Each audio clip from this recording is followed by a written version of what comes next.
Et si on normalisait le fait de pas forcément connaître les mots et de toujours vouloir en apprendre? Si on connaît pas des mots, c'est juste qu'on est passé à côté, c'est pas forcément qu'on n'a pas de culture. L'autre extrême, ça serait aussi de pas s'enorgueillir d'avoir un vocabulaire très restreint. C'est pour ça que je me suis dit, j'ai appris 2 mots, je vais vous les partager.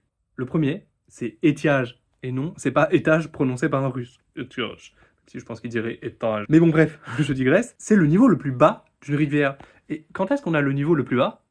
Eh ben l'été, quand la rivière est au plus sec. Et c'est de là que ça vient. Aestas, c'est l'été, d'où estival, et donc aestivaticum, c'est ce qui est en lien avec l'été. Moi, je connaissais pas, et maintenant je sais dire le niveau le plus bas d'une rivière. Le deuxième mot, je triche un peu, je l'avais déjà entendu, mais j'étais pas exactement sûr du sens, c'est Cicérone. Ça vient de l'italien cicerone, qui vient lui-même du latin cicero. Ça, on connaît, Cicéron.